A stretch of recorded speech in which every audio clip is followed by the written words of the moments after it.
Obahin bebre ano poku are no. Asante kwa tokono no.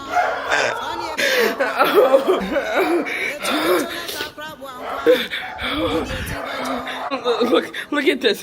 Look at this. Look at this. It fucking came in. They took my laptop. They took my hard drive. They took my earphones. Oh my god. Oh my god. Hello and welcome to another day in paradise, and welcome to another edition of the Unapologetic Negropean. In today's video, a lot of people have been complaining in my comment section, talking about my videos being largely negative. It's all down to the genre of videos that I make, the niche that I have chosen for this YouTube channel. For those people who have been watching my videos who don't really like the fact that most of the stuff that I put out, well, I have some sad news for you. Today's video is not going to be positive either. Looks like there has been more trouble in paradise. It seems as though another YouTuber has run into trouble over there in the Gambia. Shauntay Williams from the YouTube channel Travel with Tay Tay. It looks like she has been burgled in the most audacious way. So this happened. They knew they couldn't get in the door, so they got in through the window. I'm not coming back. I don't think there's anything more frightening than being burgled whilst you're still in the property. I think that is scary, but there is a few things that I wanted to point out, because I did read some of the comments in the comment sections in the video that she posted on her YouTube channel. It was rather dramatic. The way she had broken down was scary. It was really scary. I really felt for her. I really felt for her. I still feel for her. I really hope that she's able to pick herself back up off her feet. I had interviewed Shauntay about a year ago, and I interviewed her about the problems that she was having with Crazy Boyd. Crazy Boyd had apparently made some threats.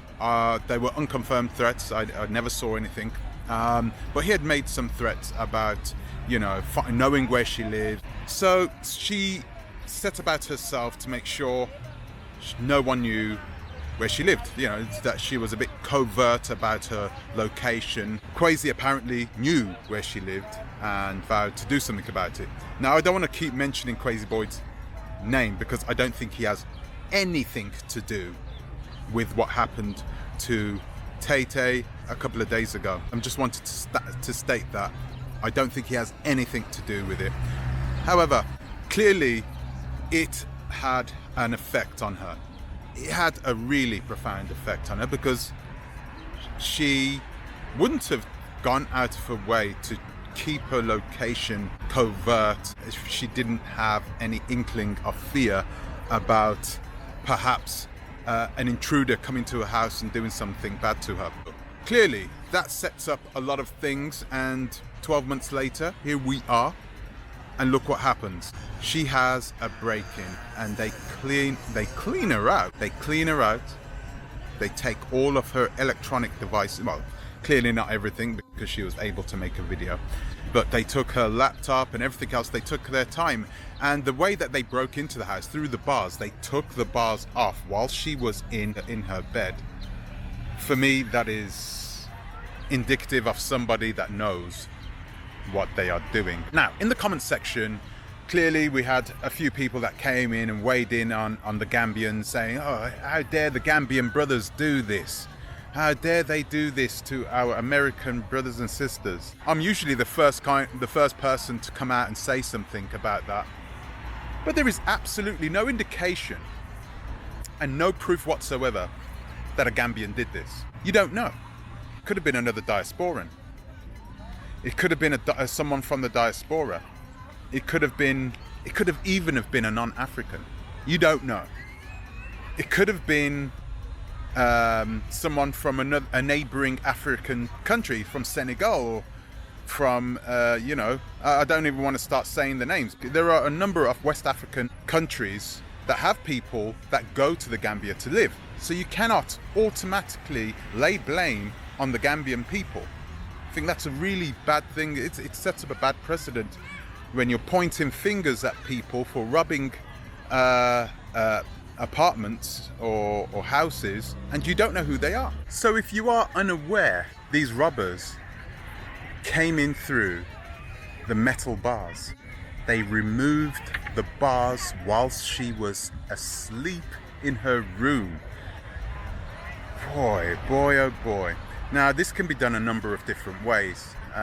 People can and have been known to bore tiny holes using handheld drills, not electric drills, but hand-powered drills, and then they pour acid into the places where the bars go into the concrete. And once the acid sets in, they're able to literally crumble the concrete away and then remove the bars. And I don't know about you, but this to me, it tells me that the people that did this are ingenious.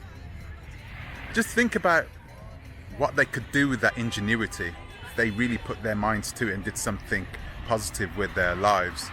It's sad that they're not given and afforded those types of opportunities, but you know, I'm not going to give excuses for what they did.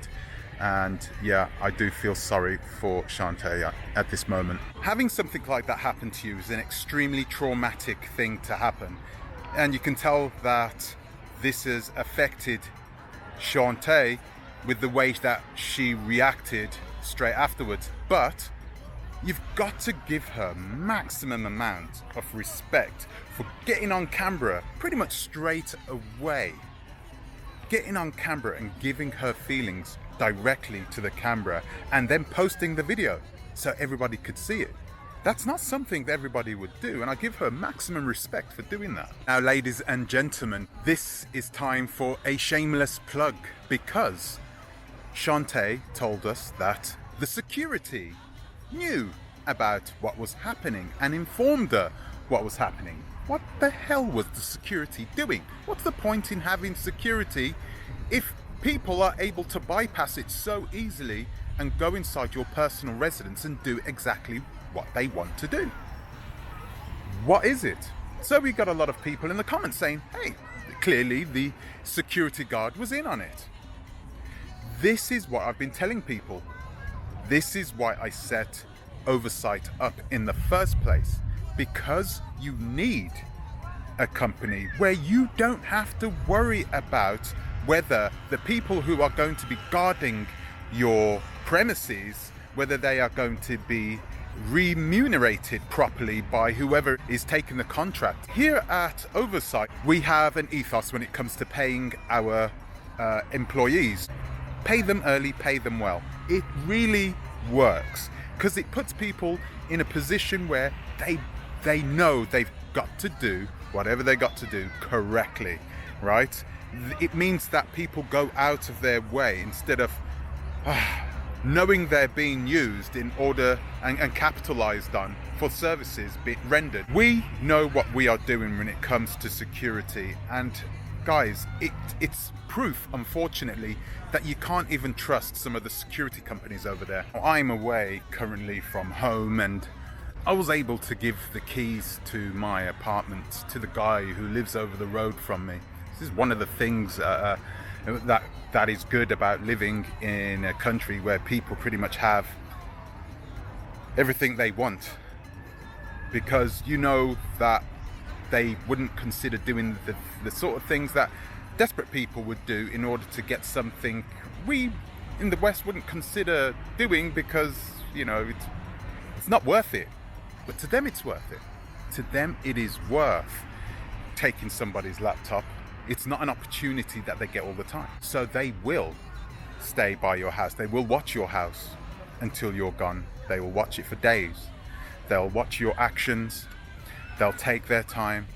They will take an hour out of their time or 2 hours, and they will break into the household through the bars, which must have taken hours to do. They will do that. It's a different kettle of fish in certain parts of West Africa especially. These are just some of the things that happen when you have clashes in culture, and you know, it's a struggle sometimes, not just culturally, but you know, in terms of wealth gap. You know, so if you have a certain amount of wealth, people are also going to not really mind coming into your house and taking your things, knowing that you're probably insured, or that at some point you'll go back to America and you'll take everything in your stride and you'll build it up again. You know, not easily done for a West African who is on perhaps $5 a day. So clearly, guys, Shauntay was perhaps, I would say, more fretting about the fact that there was strange men who had the opportunity to do whatever they wanted to Shauntay while she was inside the house by herself. I think that's the reason why she reacted the way she reacted. It wasn't about the stuff that they had taken.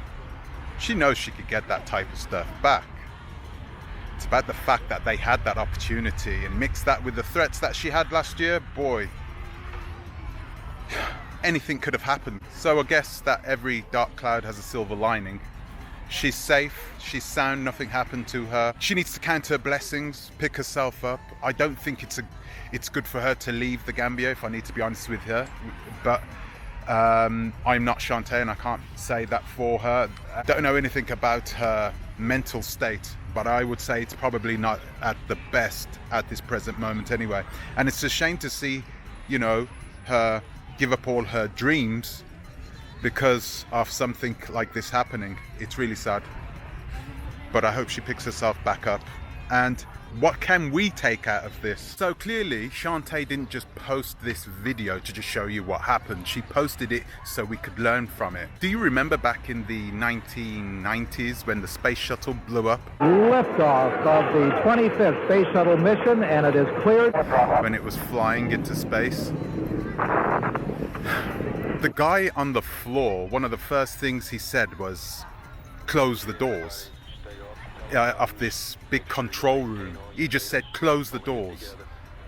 And why did he say that? The reason he said close the doors was because he wanted to keep the room sanitized. He didn't want anything coming in. He didn't want any false information. He needed all the information, and he needed it raw, but he needed it factual and he needed it truthful, right? So he said, close the doors, don't speak to anybody. What do we got? Go through the data. Let's make sure we get all this data down now so we can make sure this doesn't happen again.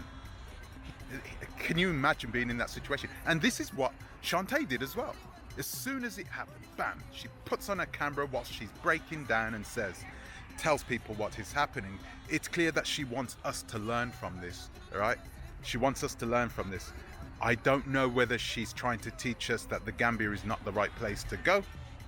She could be doing that. Yeah, it's one of those things that you have to take out of it what you take out of it. She's definitely trying to teach us something. Be careful. So that's all I have time for today. I'd like to thank you for watching. Thank you for subscribing. If you haven't subscribed yet, please hit the subscribe button. Please hit the like button. I'd like to thank you for watching, and I would like to give an extra special thank you to all my Patreon subscribers. So until the next time, please think twice. Ta-ra a bit.